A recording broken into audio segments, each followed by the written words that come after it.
class. Last time we have seen the contours, what are contours, and how the contours take the shape to give us the different landforms, like a conical hill or a plateau or a spur or a valley and so on. Now for this practical we are going to deal with the contours, and from the contours we are going to form the landscape, but instead of directly calling that as a landscape, what we call that as the drawing a profile. So we will be learning about two profiles. The first profile is called as cross profile, which we will deal with now, and the second one is called as the long profile.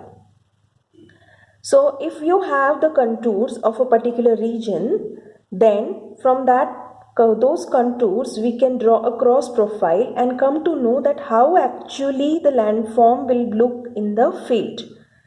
So as you can see that I am having this map which we are calling as a contour map. These are the lines joining the points with equal elevation, and these are the lines which we call as the contours.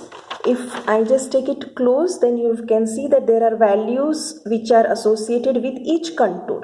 So for example, the value of this small circular contour is 600, then it is 500, 400, then this is 300, 200 and so on. Similarly, here also there are some contours for which the values are like 600, 500, 400 and so on. So this is a contour map. Now from this contour map there is some extra information also given to us, like you can see this is the north, so we can come to know that the north direction is up.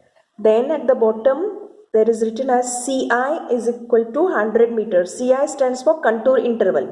That is the interval or the difference between the two consecutive contours. For example, this is first contour, this is second contour, third contour. The difference between this contour and this contour, it's 100 meter. Similarly, from this contour to this contour, it is also 100 meter, and that is why we can say that this contour is of, suppose it is of 200, this will be 300, this is 4, 500 and 600 and so on.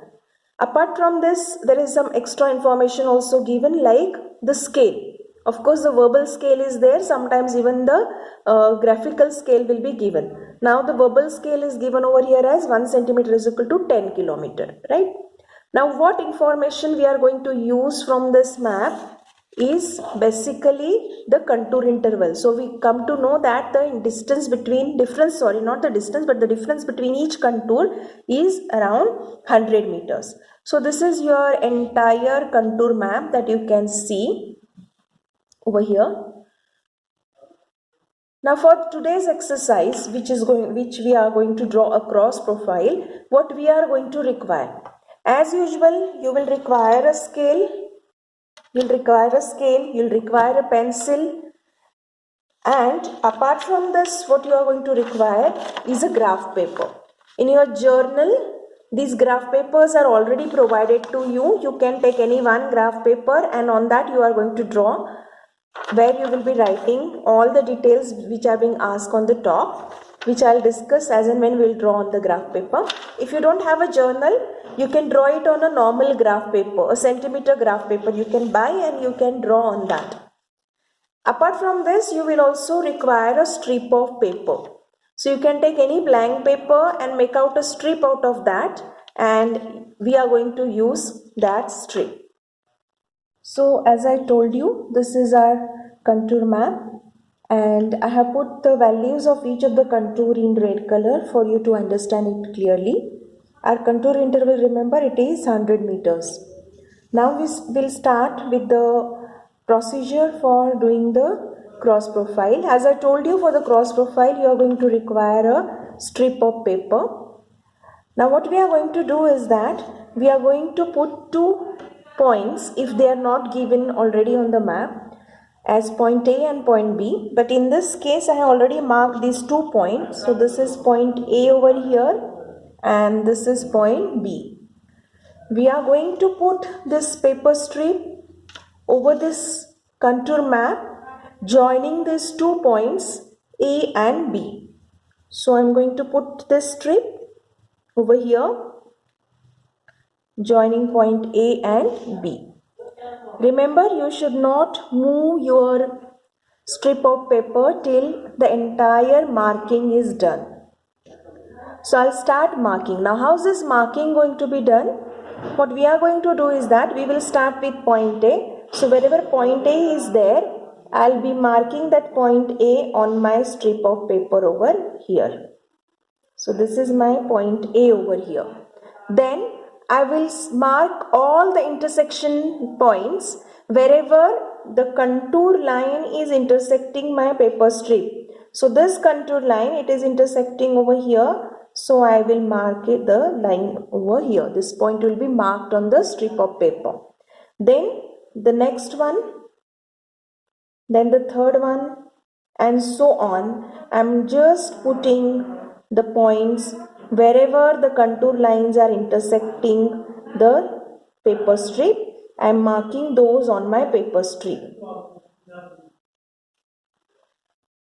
All the contours, not a single contour should be missed. So I am just marking it. So this small one you can see, and there are two ends that we can see, the both should be marked.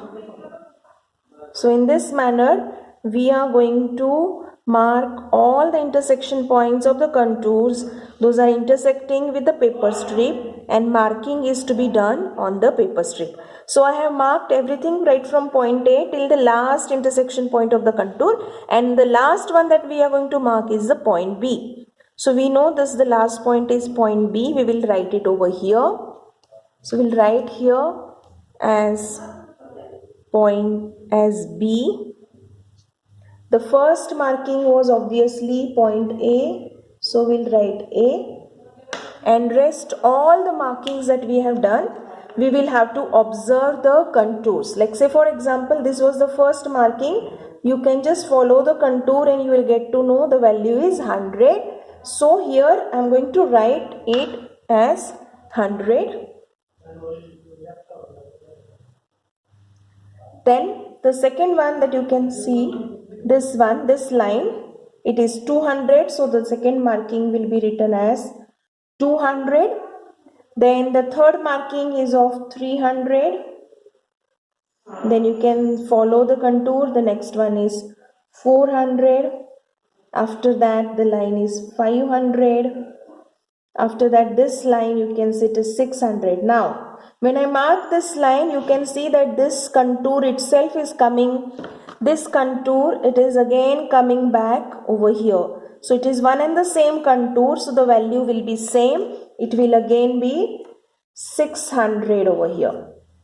After that, if you look at the next contour crossing over here, it is the same one that you have written over here. So it is again 500. This contour marking is 500. And as you go towards this side, you can see this one is 400. Then this is 300. Now when you cross over, you come to this one. This one is again a contour with the value of 300. Below that it is 400, and after that is 500. So again we are going to mark over here as this one is at 300, then it is 400, then the small one it is 500. The same one is coming back, so the next point is also 500. After that it is 400, 300. Now when you come to this one, it is again, you can see over here it is 300. So you will write 300 again. This one is 400. So you will write 400. This is repeating itself. So again it is 400 over here. The next one is 300. And after that you can see this contour which is coming like this. It is 200. And below that the last one which is here, it is 100. So before I remove my strip of paper, I'll again explain what I had done. On the contour map, I have put my paper strip joining the points A and B. And after that, I am just marking the points, like point A and point B I have marked. And after that, wherever the contours are crossing at each location, the strip of paper, those markings I have put over there first, and after that whichever contour has crossed, whatever is the value of that contour, that I am writing on the paper strip. So once this is done, all the markings are done, all the values are written on the paper strip. Now you can remove the paper strip. So it is something like this, with point A at one end, point B at the other end, point B at the other end, and in between you have all these markings along with the values.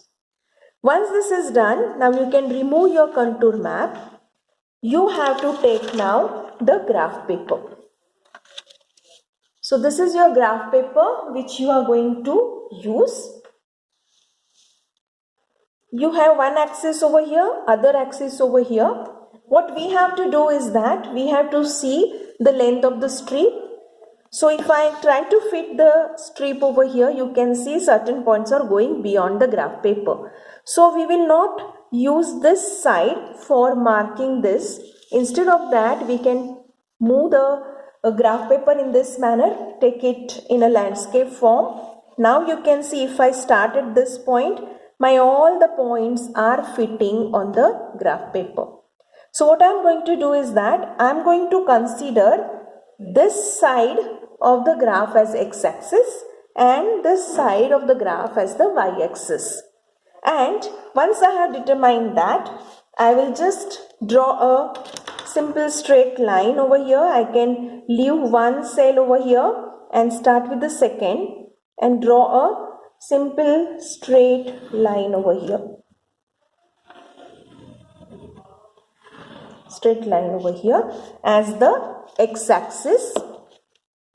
So this becomes my x-axis, and over here we are going to draw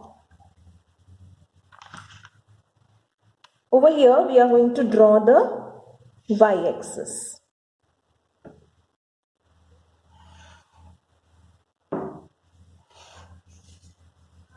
So this becomes your y-axis.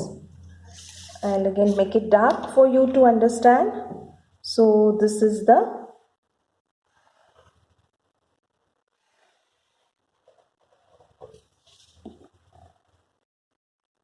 x-axis and the other one was y-axis.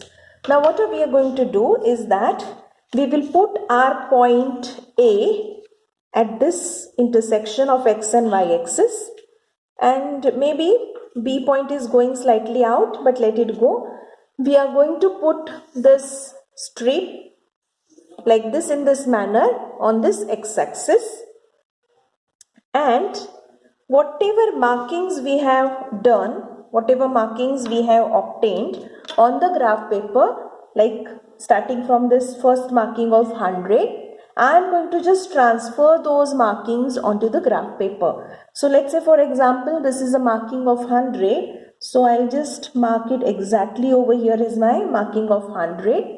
Then this is the second marking, third one, fourth one, fifth one, sixth, and so on. So I'm just transferring those markings from the paper strip onto the graph paper in this particular manner, and they have to be transferred onto the x-axis.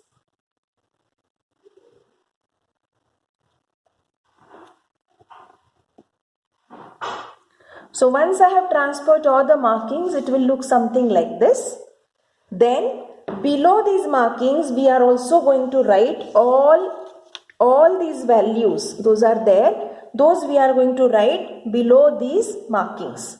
So we'll start writing. The first value was 100, so we'll write 100. The next value you can see over here, it is 200, 300, and so on. So whatever we have written in the sequence, same sequence we are going to maintain, and we are going to write that in that particular manner.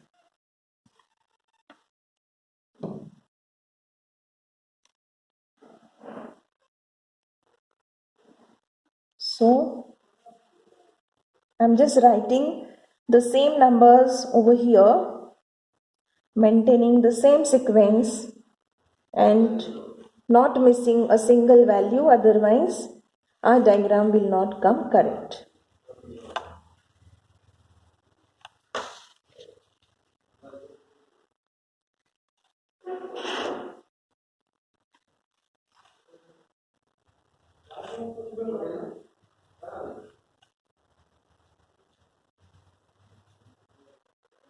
So 200 and the last one is 100. Okay.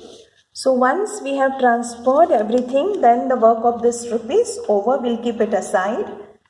And now we'll look at all these values. You can see that all these values, they range from, what is the minimum value here? It is 100 and the maximum value is 600. In the entire on the entire x-axis, the values range from 100 to 600. So now we have to take an appropriate scale on the y-axis. So we can determine that, we can think of that like the minimum is 100 and the maximum is 600. So we can take the scale as 1 centimeter is equal to 100 meters. Now remember, this is not the scale which we have seen on the contour map. This is the scale that we are going to determine depending upon the extent of the contours or the range of the extent of the contours that we are observing over here. Minimum value is 100, maximum is 600. So here I can say that I'll be taking a scale of 1 centimeter is equal to 100 meters. So I'll be writing at this end scale over here. Scale. So on, let's say on y-axis.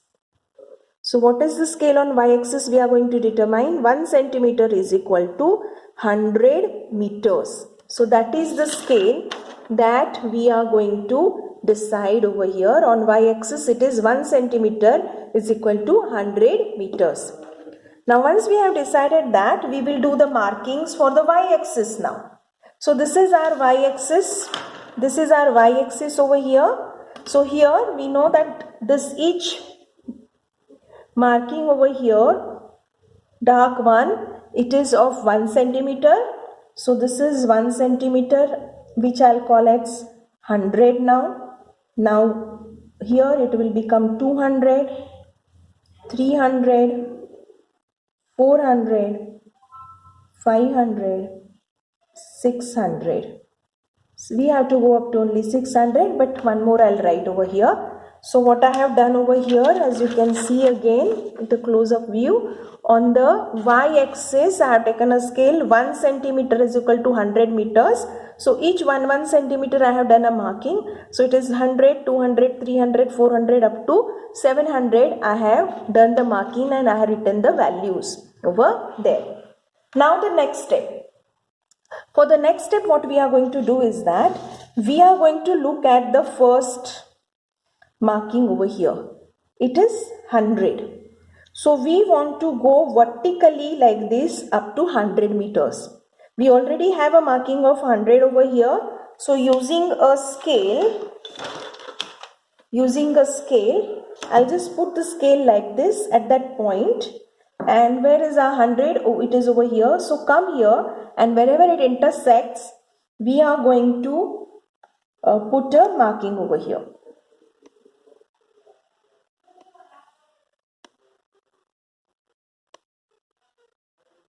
Okay. So again I'll explain. This is a marking of 100. We have to take a height over here of 100 meters. So our 100 marking is over here. So if you draw a perpendicular line straight over here, and from here we draw a line, wherever they intersect, that will be our point. But we don't draw the line, we will just keep the scale in this particular manner for the 100, and then I'll go vertically up. Wherever this 100 line will intersect, that is the point over here which we are going to mark. So I hope this point is clear. So you can see from here 100 we went up, from here 100 we came here, and this is the marking for 100. Similarly for 200 we will go straight up. This is the line of 200, and wherever they will intersect we will do the marking. So that marking, for that marking you have to put a scale. So again, this is the point over here. This is the marking of 200. Similarly for 300.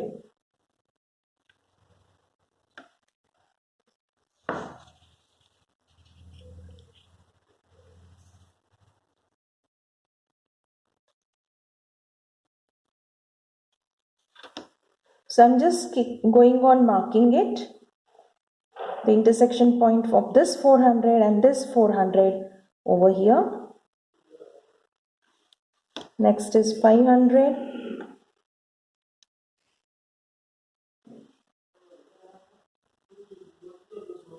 Then 600.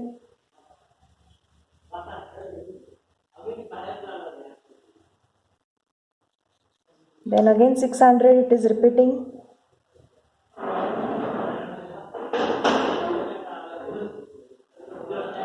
Then you have 500.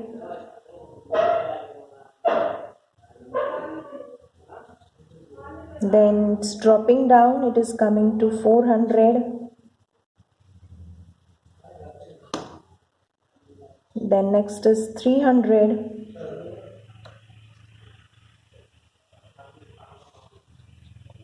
Is repeating again. Then it's rising up, going again back to 400. Then 500 again. 500 is repeating again. Then you have 400.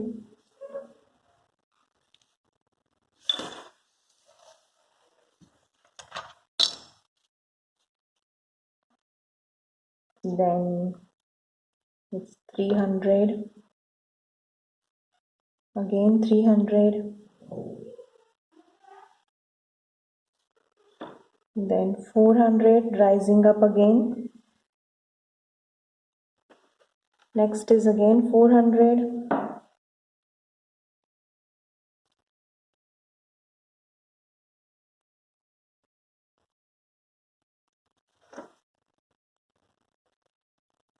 $200, and finally the last one is 100.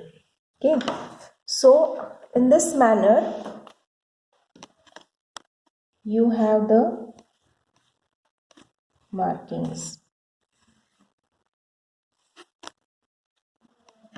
This manner you have the markings. So as you can see, these are the markings that we have got over here in this particular manner. Okay, now what we are going to do is that with a pencil we are going to join all these subsequent points consecutively with free hand. Don't use the scale now. With the free hand, with the pencil, you are going to join all these points in this manner. When we start joining the first point, we go slightly down below that. So we start from here with a free hand. See, I'm not using a scale. I'm just going to join it. Now when you come to such a situation that there are 2 points at equal height, don't join them with a straight line. Instead, a very slight curve, and then again it drops down.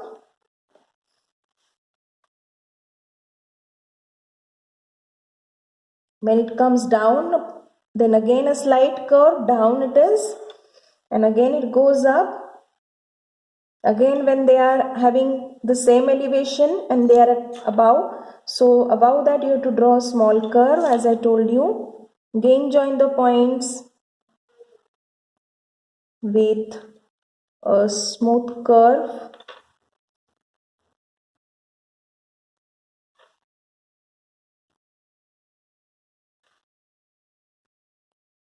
And in this manner.